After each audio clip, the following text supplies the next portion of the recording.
जो चारे में कमी है उसकी पूर्ति के लिए हमारे पास सीधा साधन उपलब्ध है, खनिज लवण। हाँ जी। खनिज लवण आप रोजाना, जैसे आपका जो है ना न्यूट्री डाइट है, हाँ जी। में हमारे पास भैंस आई थी जिसके 8 या 10 पैर थे। अच्छा जी। हाँ, 8 या बच्चे 10 के बच्चे के जी। गर्भ थी, ज्ञापन थी, 8-10 पैर थे, 2 मुंह थे, 2 पूंछ थी। तो सबसे बड़ी बात तो कि गर्मी से कैसे बचाएं। गर्मी से कैसे बचाएं। तो मेरी सभी पशुपालक भाइयों को एक छोटी सी सलाह है, और वो सभी कर सकते हैं। बिल्कुल जी। तो इन चीजों का बहुत ध्यान रखें। एक, पानी उसको पिलाएं, बार बार पिलाएं। ये नहीं कि हम तो पशु को 2 ही टाइम पानी पिलाते हैं। कितने समय गर्मियों के टाइम में 3-3 घंटे में आप उसको पानी, ठंडा पानी, ये भी नहीं कहते कि उसमें बर्फ डालो आप, हाँ। लेकिन ताजा पानी, जैसे अपना हैंडपंप का निकलता है नीचे का जमीन का, वो आजकल ठंडा मिलेगा। हाँ जी। ऐसा पानी उसको बार बार स्वच्छ पानी दिखाओ। 2 किलो जरूर राशन चाहिए ब्याणे तक, और 100 ग्राम के आसपास सरसों का तेल डाल दे उसके चारे दाने में। उसका फायदा है, एक तो वो एनर्जी का सोर्स है, ताकत बढ़ाएगा। दूसरा, जो कमी चारे दाने से रहेगी उसकी पूर्ति करेगा। तीसरा, जब पशु का पेट में बच्चा ज्यादा साइज का बढ़ गया तो ज्यादातर अफारा आने लग जाता है, उस अफारे को नहीं आने देगा। सरसों का तेल। सरसों का तेल 100 ग्राम। बिल्कुल। कई भाई घी देते हैं, लेकिन वो क्या करेंगे, ब्याने से 2 दिन पहले देते हैं, वो नुकसान करता है। वो तो वो ही समझो, आप मेरे को कुश्ती करनी है, मैं अभी एक गिलास घी का पी के कुश्ती लड़ सकता हूँ क्या? और एक, जितनी अपन खुराक डाल रहे हैं, ये पूर्ण रूप से तब लगेगी जब उसके अंदर खुराक को पीने वाले कीड़े नहीं होंगे। इसलिए नाटने के टाइम गोबर की जांच करा के उसके, यदि शरीर में कीड़े हैं उसको भी जो है ना साफ कर लेना चाहिए, जिससे कि जो वो खिलाए उसके शरीर के लगे।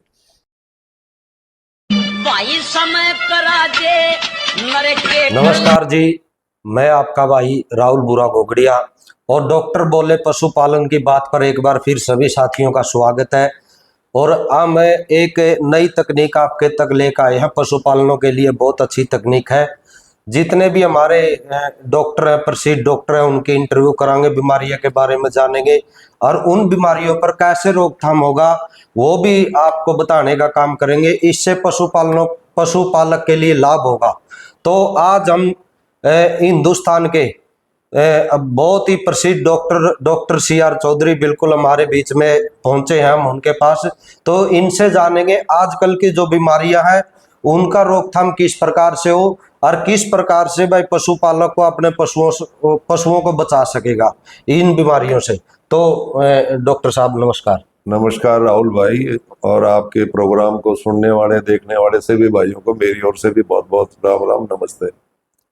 डॉक्टर साहब, आपको देखो सारा हिंदुस्तान भी, हिसार भी, अपना रोहतक भी, सारा हरियाणा लगभग आपको जाना तो है, फिर भी एक बार थोड़ा परिचय एक बार जरूर अपने बारे में बताओ सर। मैं सन 1980 में मैंने अपनी डॉक्टरी की जो हमारी डिग्री होती है, हाँ जी सर, जिसको हम BBSc बोलते हैं, वो मैंने सन 1980 में पास करी थी। बिल्कुल सर। उसके बाद आगे जैसे अपने मानसा की MD होती है, हाँ जी, हाँ जी, ऐसे ही हमारी MVSc होती है, मास्टर ऑफ वेटनरी साइंस। अच्छा जी। वो 2 साल की, फिर मैंने जो है ना, मेरे को वजीफा मिल गया था, एक हमारा कंपटीशन होता ऑल इंडिया लेवल का, बिल्कुल सर, वो जूनियर फेलोशिप बोलते हैं उसको। ठीक है। तो वो वजीफा मिल गया था, तो उससे फिर जो है ना पढ़ने में भी मदद मिल जाती है, आपको आर्थिक स्थिति में भी वो जो है ना मदद करता है। वो मेरे को मिल गया था, तो मैंने फिर मेरी मास्टर डिग्री भी करी लगते लगत। उसके बाद लगभग 1.25 साल मैंने उसी कॉलेज में, जहाँ मैंने डिग्री जबलपुर से मैंने की थी, बिल्कुल सर, वहीं मैंने कॉलेज में मेडिसिन डिपार्टमेंट में, जिस डिपार्टमेंट में मैंने MD करी, वहीं मैंने 1.25 साल, लगभग 1 साल 4 महीने वहाँ जॉब किया था। उसके बाद अचानक फिर मेरे दादा, मैं हरियाणा से बिलोंग करता हूँ, महेंद्रगढ़ जिले से, तो मेरे दादा खेती भी देखते थे, घर की भी लुक आफ्टर करते थे, पिताजी और चाचा सब फौज में थे। बिल्कुल सर। तो वो अचानक गुजर गए, तो फिर घर वालों ने ड्यूटी लगाई कि भाई तुम हरियाणा आ जाओ, जबलपुर छोड़ दो। ठीक है। तो फिर मैं सन 84 में मैं हरियाणा में आ गया था, पशुपालन विभाग में। हाँ जी। तो मैंने 84 से लेके और 2015 में मैं जुलाई में रिटायर हुआ था, तो SDO के पद से रिटायर हुआ। बिल्कुल जी, बिल्कुल। उसके बाद 6 साल में रिटायरमेंट के बाद अपना प्राइवेट वेटनरी कॉलेज है बहु अकबरपुर में, हाँ जी, international institute of veterinary science, बिल्कुल। उसमें मैं 6 साल अपने रिटायरमेंट के बाद सन 21 तक, 15 से 21 तक मैं कॉलेज में रहा हूँ। हाँ हाँ। तो वहां मैं क्लिनिक्स देखता था, जहाँ पशुओं का बीमार का इलाज होता है। हाँ जी। वहां में रहा, उसके बाद कोरोना आ गया। कोरोना आया। कोरोना में कॉलेज में भी बंद हो गया, सारी एक्टिविटी बंद हो गई। बिल्कुल सर। फिर कुछ दिन घर रहे। हाँ जी। फिर सभी पशुपालक भाई जिनसे संबंध था अपना, वो बोले जी घर ना बैठो, कुछ कर लो, आपका भी टाइम पास होगा, लोगों का भला होगा। बिल्कुल तो जी। फिर मैंने ये बहु जमालपुर में अपना छोटा सा क्लिनिक कर रखा है। मैं यहाँ 7 से 12 लोगों की सेवाएं देता हूँ। अच्छा जी। तो पशु लेके आ जाते हैं भाई, अच्छा अच्छा। हम देख लेते हैं, ना ठीक है। हमारा टाइम पास होता है, लोगों का काम हो जाता है। बिल्कुल सर बिल्कुल, लगातार लोगों की सेवा में चल रहे हैं। हाँ, मिल रहा लगातार चल रहा सन 80 के बाद। अच्छा जी। कोई ऐसा पशु का इलाज जो आपको यादगार हो हमारे लिए अपने तो जी अपने हमारे लिए कैरियर में जी? हमारे लिए तो राहुल सारे यादगार है। एक बार मदीने में हमारे पास भैंस आई थी जिसके 8 या 10 पैर थे। अच्छा जी। हाँ, 8 या बच्चे 10 के बच्चे के जी। गर्भ थी, ज्ञापन थी। 8-10 पैर थे, 2 मुंह थे, 2 पूंछ थी। और वो हमने 3 घंटे में एक एक करके, कभी एक पैर उसका निकाला, फिर दूसरा पैर, तीसरा, चौथा, सारे हमने। फिर एक गर्दन निकाली, और फिर वो भैंस बची भी। बची है। हाँ, आज वो कौन सा सन की बात है? ये तो सर मेरे ख्याल से मदीना होता था, शायद 90-91 की बात। अच्छा अच्छा जी। हाँ, काफी टाइम हो गया। काफी टाइम है सर। तो चैलेंजिंग आते रहते हैं हमारे पास, तो रोजाना ही चैलेंजिंग केस होते हैं। हम्म। चैलेंजिंग वो है, अब जैसे कुछ बीमारियां ऐसी हैं जो कि पशुपालक सीधा हिसार ले जाना पड़ता था। जैसे बच्चेदानी पलट गई, हाँ जी। उसमें यदि टाइम से वो ठीक नहीं हुई तो फिर उसका ऑपरेशन होता है। तो जब हमने ज्वाइन किया था, जब विभाग में आए थे नए नए, तब लगभग ऐसे केस हम यूनिवर्सिटी में भेजा करते हिसार, हाँ जहाँ जी। हमारी डॉक्टरों की ट्रेनिंग होती है। हाँ ट्रेन। लेकिन आज हम लोग उस लायक हो गए कि या तो हम उसको खड़े को ही ठीक कर लेते हैं और बच्चा निकाल लेते हैं, बच्चे निकाल, या उसको जितनी 1 या 2-3 पलटियां देनी पड़ती हैं वो करके हम उसको निकाल लेते हैं। लोगों का खर्चा बच जाता है, जानवर की जो है ना टूट फूट बच जाती है, और बहुत बड़ी सहायता लोगों को मिल जाती है। बिल्कुल सर। अच्छा सर, आज बात करते हैं ज्यादातर आज इस मौसम में कौन सी बीमारी, जैसे मैसों का ब्याने का टाइम है क्या, ब्याह का टाइम है? देखो राहुल भाई, मैं आपको बताऊं, ये अब आज मई का महीना चल रहा है, 17 तारीख होगी, 17 तारीख है। लगभग 42-43 टेम्परेचर चल रहा है। हाँ जी। तो जैसे अपने को गर्मी सेकती है, अपने को दुखी करती है, ऐसे पशुओं को भी करती है। और ज्यादा उनको करेगी जो दूध वाले हैं, दूध और जो ज्ञापन है। हाँ क्यों? उन पर तनाव ज्यादा है। बिल्कुल सर। उनको अपना शरीर भी मेंटेन करना, दूध भी निकालना, बिल्कुल। और ज्ञापन है तो बच्चे को भी पालना, बच्चे को तो उनकी देख रेख और जानवरों से कुछ हटके होती है। तो सबसे बड़ी बात तो कि गर्मी से कैसे बचाएं। गर्मी से कैसे बचाएं? तो मेरी सभी पशुपालक भाइयों को एक छोटी सी सलाह है, और वो सभी कर सकते हैं। बिल्कुल जी। एक तो पशुओं को थोड़ा अंदर घर में सवेरे बाहर निकाले आप 9 बजे तक। जैसे गर्मी हो, पशुओं को छाया में, या तो पेड़ के नीचे और या फिर अपने घर में उसके कमरे में। ठीक है सर। अच्छा, वो कमरे की जो छत है वो कम से कम 12-13 फुट ऊंची होनी चाहिए। 12-13 फुट ऊंची। अच्छा जी। लोग पंखा लगा लेते हैं, हाँ। एसी लगा लेंगे, कूलर लगा लेंगे, लेकिन यदि छत छोटी है, नीचे है, तो वही गर्मी जो पशु छोड़ता है सांस के द्वारा, वो ऊपर छत के टकराएगी, वापस उसी के शरीर में हिट करती है। बिल्कुल जी। वो उसकी गर्मी नहीं निकालने देती।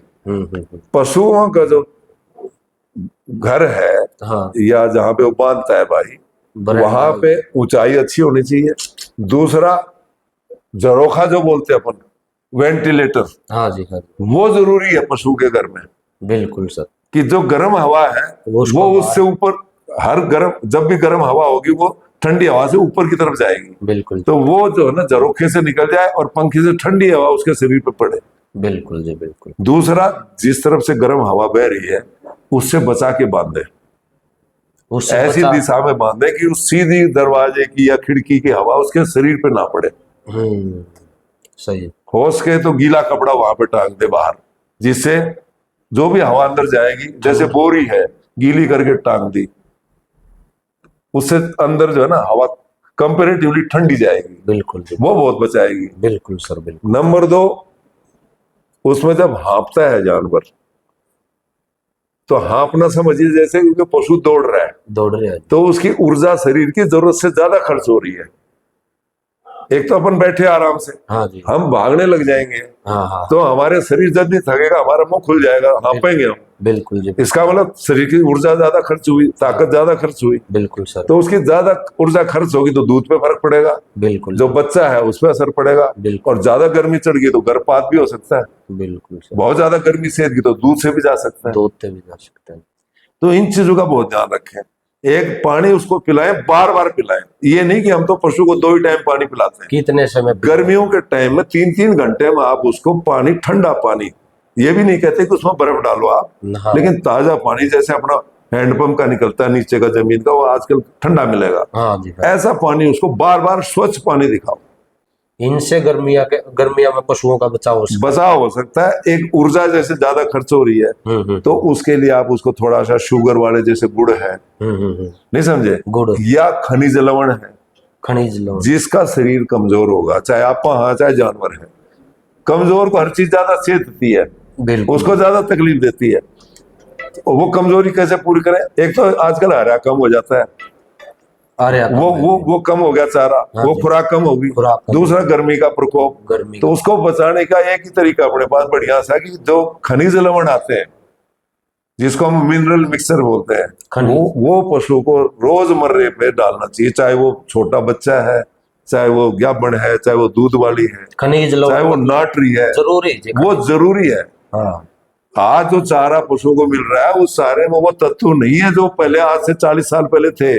जमीन काफी जो है ना खोखली हो चुकी है, या किसी एक चीज की भरमार ज्यादा है, यूरिया ज्यादा चला गया, तो वो भी एक ऐसा कॉम्प्लेक्स जमीन में बन रहा है कि जो और तत्व अवेलेबल है लेकिन वो पौधा नहीं खींच उसको ले पाता, बिल्कुल, उसका अनुपात बिगड़ गया। अनुपात बिगड़ी है, इसलिए उसकी पूर्ति कैसे करें? उसका सीधा सा तरीका है कि आप उसको खनिज लवण दो। तो जैसे खनिज, जो चारे में कमी है उसकी पूर्ति के लिए हमारे पास सीधा सा साधन उपलब्ध है, खनिज लवण। हाँ जी, खनिज लवण आप रोजाना, जैसे आपका जो है ना न्यूट्री डाइट है, हाँ जी, डाइटमिन पी है, डाइट, एग्रीमिन है, बेस्टामिन गोल्ड है, बिल्कुल सर, ये खनिज लवण बाजार में उपलब्ध है। बिल्कुल और सर, ये बहुत ज्यादा खर्चीले नहीं है, 2 से 3 रुपए 4 रुपए रोज का खर्चा होता है। बिल्कुल, मालिक सोचता है मैं बिनोले अच्छे खिला दूंगा, हाँ, घी अच्छा दे दूंगा तो उसको सब कुछ मिल गया, ऐसा कुछ नहीं है। किसी से जो है ना आपको फैट मिल रहा है, थोड़ी बहुत विटामिन मिल जाएगी, लेकिन खनिज लवण में 10-15 से 20 ऐसे तत्व हैं जो बॉडी को, आंख के लिए, शरीर के लिए, दूध के लिए। इसके साथ साथ राहुल भाई, अपनी जो भैंसें हैं ना, बिल्कुल सर, वो इस टाइम या तो नाटने के कगार पे हैं, हाँ, जो दूध दे रही है वो बिल्कुल 1-2 किलो 4 किलो सूखने वाली है, इस करार पर आ रही है, इस कगार पे है। और या वो एडवांस ज्ञापन है, एडवांस ज्ञापन हम कहते हैं 6 महीने से ऊपर की ज्ञापन चल रही है। तो जो नाटने वाली है उनके लिए मेरा पशुपालक भाइयों को एक सलाह है कि उस ब्यात के अंदर यदि उस भैंस या गाय को कोई थन में प्रॉब्लम हुई थी, उस टाइम आपने इलाज कराया, वो पूरा आ गया था या आधा रह गया था या बिल्कुल कम रह गया था, ये उसका सही टाइम है कि जिस दिन वो दूध से नाटेगी आप उस थन का इलाज उस दिन करा के छोड़ें।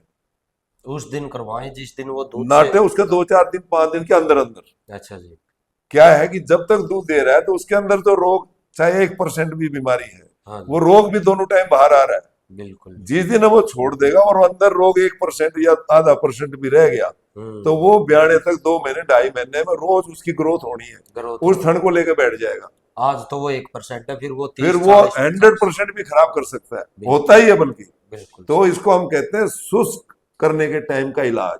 बिल्कुल, तो ये बहुत जरूरी है। जिनकी भैंसें गाय नाटने वाली है, कोई ब्यात में तकलीफ किसी थन में हुई थी, उसके लिए बहुत जरूरी है। ये डॉक्टर साहब ने बता दिया भाई, अगर किसी की भैंस या गाय में थन की प्रॉब्लम हो, दूध देती हो, तो दूध जब नाट जाओ गाय या भैंस, तो उसे थन का पूरा इलाज करवाना है आपने। उस दिन जरूरी है, हाँ, जिस दिन वो नाट रही है उस दिन उसका सही टाइम है, तब आपको डॉक्टर उसका इलाज करेगा। और ब्याने से पहले जब दोबारा से पोत तैयार होगी अंदर, हाँ जी, ल्योटी बननी शुरू होगी, शुरू क्या क्या उसको विटामिन चाहिए, क्या क्या खनिज लवण चाहिए, हाँ क्या क्या कोई देसी दवाई चाहिए, वो उसे हम उनको समझाएंगे, बिल्कुल, जिससे कि वो ल्योटी पूरी 100% सही निकले। सही निकले।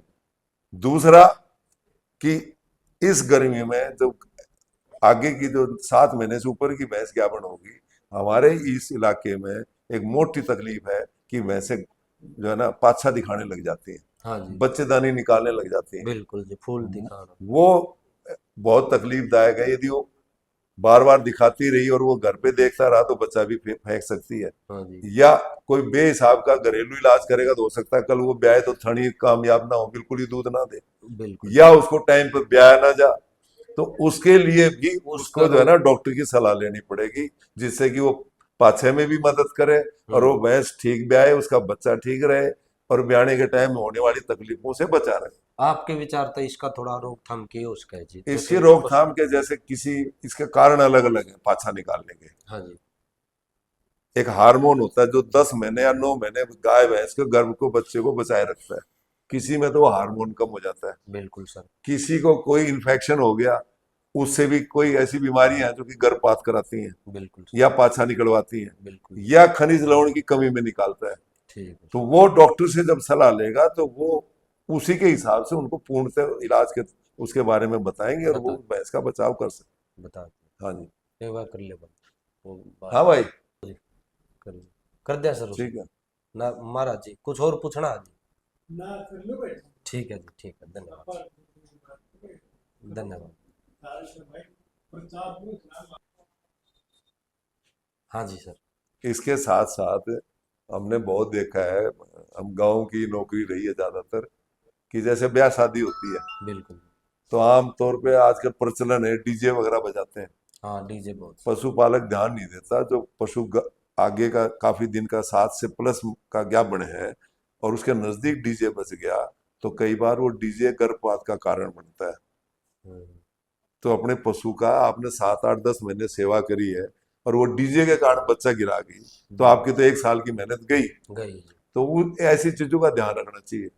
दूसरा, एडवांस ज्ञापन है, उस पशु को दूसरे पशु से झगड़ने से लड़ने से बचाना चाहिए। बचाना, नहीं तो उसको जोर लग गया तो बच्चा अंदर जो है ना उसको हिट कर गया तो गर्भपात कर जाएगी। बिल्कुल, या भैंस अचानक 1 2 किलोमीटर दौड़ गई, ऊपर से गर्म दिन है, गर्भपात कर जाएगी। ट्रांसपोर्ट करते हो पशु को, इधर इधर उधर ले जाते हो, खरीद फरोख्त करते हो, लाते हो ले जाते हो, तो ठंडे घंटों में उसको लाओ, गर्मी के टाइम उसको ना चलाओ, पैदल ना चलाओ या गाड़ी में ना चलाओ, नहीं तो उसमें भी झटके लगेंगे, ऊपर से गर्मी है, गर्भपात कर जाएगी। तो ये कुछ ऐसी चीजें हैं जो इस मौसम में पशुपालक को ध्यान देना चाहिए। दूसरा, आखिरी के 3 महीनों में बच्चे को भी खुराक ज्यादा चाहिए। आखिरी के 3 महीने, हाँ, मतलब 7 से 10 का बीच 7 से 10 के बीच में। तो उस टाइम कम से कम, चाहे वो दूध से नाट गई, 2 किलो राशन उसको जरूर रोजाना मिलना चाहिए। दो जैसे दूध के टाइम तो वो 5 किलो 6 किलो 7 किलो हाँ, 10 किलो खल डालता दूधवा है, दिन जो भी डाल रहा है, 2 किलो जरूर राशन चाहिए ब्याने तक। और 100 ग्राम के आसपास सरसों का तेल डाल दे उसके चारे दाने में। उसका फायदा है, एक तो वो एनर्जी का सोर्स है, ताकत बढ़ाएगा। दूसरा, जो कमी चारे दाने से रहेगी उसकी पूर्ति करेगा। तीसरा, जब पशु का पेट में बच्चा ज्यादा साइज का बढ़ गया तो ज्यादातर अफारा आने लग जाता है, उस अफारे को नहीं आने देगा। सरसों का तेल, सरसों का तेल 100 ग्राम। बिल्कुल, कई भाई घी देते हैं लेकिन वो क्या करेंगे, ब्याने से 2 दिन पहले देते हैं, वो नुकसान करता है। वो तो वही समझो, आप मेरे को कुश्ती करनी है, मैं अभी एक गिलास घी का पी के कुश्ती लड़ सकता हूँ क्या? वो उसके लिए मेरे को वर्जिश भी चाहिए, मुझे 2 4 महीने की खुराक चाहिए, बराबर व्यायाम चाहिए, वही पशु के साथ लागू है। तो आप उसको लगातार 2 महीने 2.5 महीने 100 100 ग्राम सरसों का तेल डालते रहो, खुराक भी मिल जाएगी, शरीर भी चिकना होगा, बच्चा बच्चा मजबूत बनेगा, अफारा नहीं आएगा। ये 7 से 10 महीने का बीच का बीच में जरूरी है। हाँ, और एक, जितनी अपन खुराक डाल रहे हैं, हाँ जी, ये पूर्ण रूप से तब लगेगी जब उसके अंदर खुराक को पीने वाले कीड़े नहीं होंगे। इसलिए नाटने के टाइम गोबर की जांच करा के उसके यदि शरीर में कीड़े हैं उसको भी जो है ना साफ कर लेना चाहिए, जिससे कि जो वो खिलाए उसके शरीर के लगे। जो कीड़े हैं मतलब वो राशन ना ले। हमारे इलाके में है, हमने देखे हैं, वो अलग अलग टाइप के होते हैं। वो गोबर की जांच करने से डॉक्टर को पता लग जाता है कौन से टाइप के कीड़े हैं, उस हिसाब की दवाई दी जाती है। ये नहीं कि ज्ञापन है तो उसको कीड़ों की दवाई दे ही नहीं सकते, ऐसा नहीं है। वो शुरू की ज्ञापन में 3 महीने कुछ दवाई नहीं दे सकते, कुछ आखिरी के टाइम कुछ दवाइयां नहीं दे सकते, लेकिन उसके कीड़ों के हिसाब से और उसकी अवस्था देख के डॉक्टर आपको सलाह देता है, उसके हिसाब से उसको कीड़ों की दवाई दीजिए, 2 किलो राशन दीजिए, 100 ग्राम सरसों का तेल दीजिए। बिल्कुल। वो पशु की सेहत ही अलग रहेगी। और दूसरा, जिस भाई की भैंस या गाभण पाछा निकालने लग जाए तो मेहरबानी करके ये ना आके कहेगी जी 10 दिन हो गए पाछा निकालते।